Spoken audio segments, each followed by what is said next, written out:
Hey, it's AC, and welcome back to another edition of the Halloween Freak Show. Yeah, I know I said I was going to do videos, and I haven't gotten any out very often since the relaunch. In fact, we've had the relaunch video, and that's pretty much been it.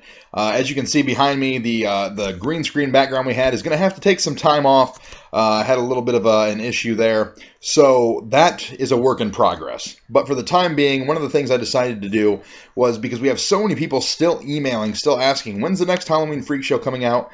I'm just going to make these webcam videos, make them very, very simple for the time being, because there's a lot of people asking about it, especially this time of year. And one of the things we're going to do is we're going to talk about a few of those different things going on at Halloween time. You know, it's a good time of year. Haunted houses going on and all sorts of other events. I'm going to talk about a few different events today that I've participated in, and even an interview I did with a horror icon. Also, in the coming days, we're going to do a couple more videos, and we're going to do some different haunted house reviews. I went back and paid visits to Fear Itself, Soul Takers Acres, and the Haunted Castle in Fort Wayne, Indiana. And we're going to check out all those places one more time. It's been a couple of years since we reviewed them, 3 years to be exact, and we'll see how they're doing, how they're holding up, if they've changed, if they've gotten better, if they've gotten worse, because that's the sign of a good haunted house. You want it to get worse, or get it better. You don't want it to get worse. What am I thinking? It's a late night, let me tell you. So here we go. We're going to go through a few Halloween different things that I've done that sort of led up to the haunted houses. The first thing, of course, was there's always kids' activities at Halloween, and we've never really covered any kids' activities, although I do have kids, and one of the things that they love is Halloween, but they don't like the big person scares yet. They still can't get into the haunted houses. They don't like that yet. They will, give them some years, but for this time, one of the places I want to tell you about is the Fashion Farm Pumpkin Fantasyland in Ligonier. Well, this sounds like sort of, yeah, it's kind of cheesy, but it's a great, great family event that you can take your entire family to, and it's very reasonably priced, too. Basically what it is they've got displays with pumpkins painted with different kinds of faces. You can go through that for a fee. There's a couple mazes for kids, a corn maze, some straw mazes, a couple different kinds of hay rides, and some outdoor inflatables as well. And this all takes place at a small farm in Ligonier. It's a family thing, and when you're done with all that, you can even buy a pumpkin. 29 cents a pound. That's not a bad deal. I picked up a pumpkin that's almost 60 pounds, and I can't wait to carve that thing. It's going to be awesome.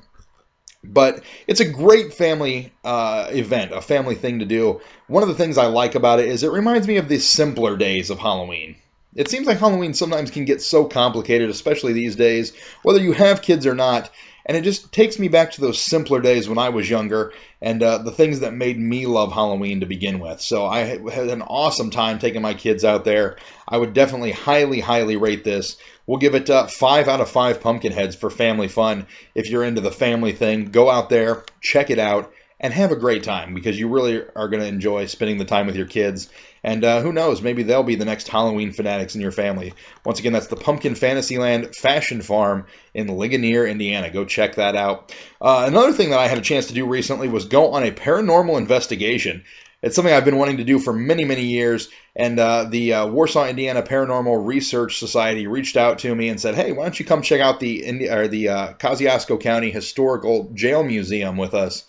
I had never heard of any hauntings there, and I'm pretty adept to the local hauntings. I like to hear all the stories, but I'd never heard anything about the jail museum. So I went with these ladies. They're a couple of sisters that have been doing this for a few years now, and they are great at what they do. They were also brought along another one of their friends from the Paranormal Society, and it was just the 4 of us inside the historical jail museum in Warsaw, Indiana. Now, you can tour the museum.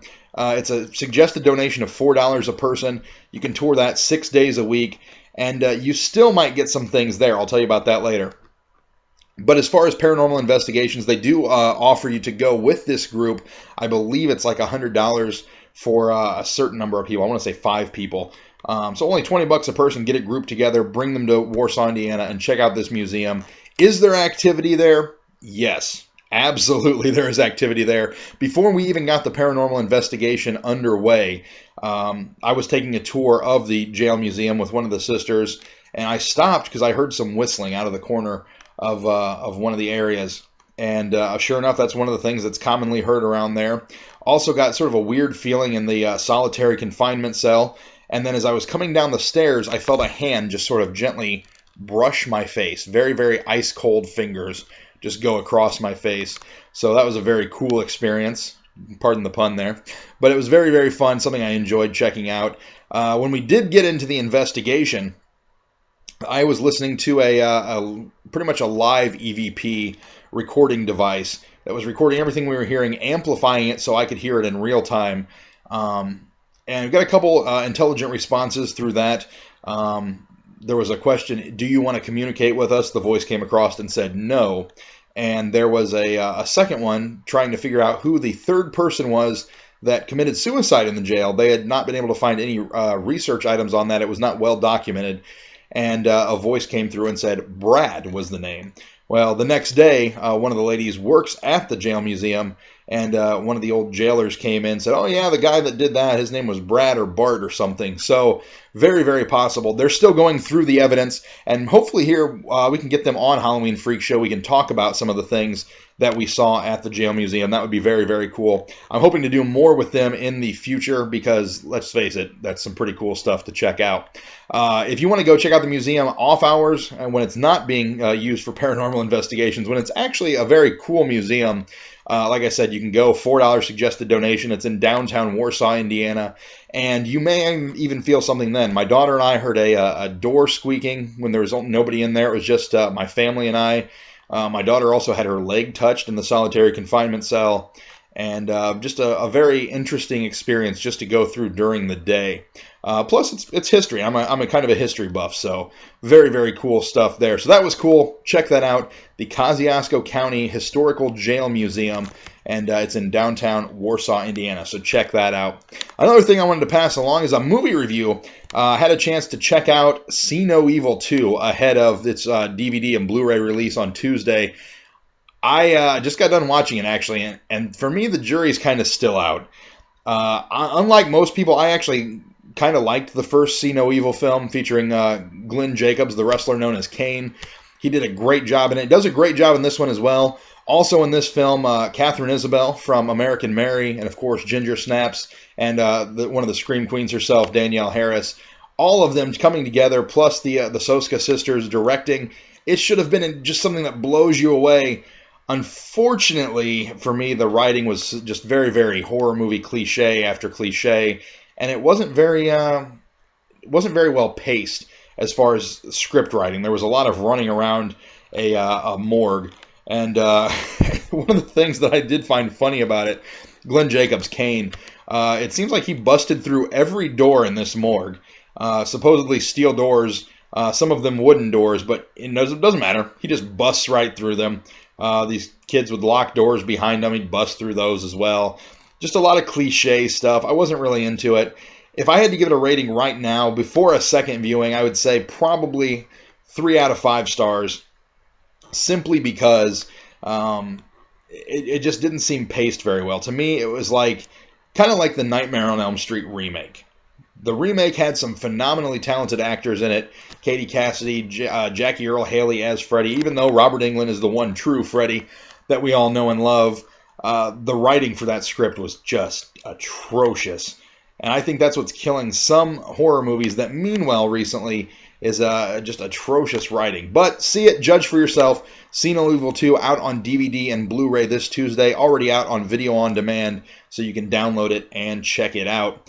That's what I've got for today. A lot of cool things going on. Oh, one more thing I guess I should put out there. Charles Band, the founder, filmmaker for Full Moon Features, he has his website, Full Moon Streaming, for like $7 a month. You can get that sent directly to your computer and watch all the Full Moon library. Great, great deal if you're a horror fan. I had a chance to talk to Charles recently, and you can check that out at this link right here. I am going to put the link in here this time, unlike last time. Check it out, an interview with Charles Band. He was very, very nice. Got to talk to him for just about a half an hour or so. So it was a very, very cool interview. Hey, that's going to wrap things up for this edition of the Halloween Freak Show. Again, in the coming days, 3 haunted house reviews coming your way for my lack of videos. And I'm going to try and do updates at least once a week, just like this. I'm not going to worry about the fancy sets or anything. Just come and give you the facts. And when I can get a set put up, believe me, I absolutely will. I'll see you tomorrow on the Halloween Freak Show.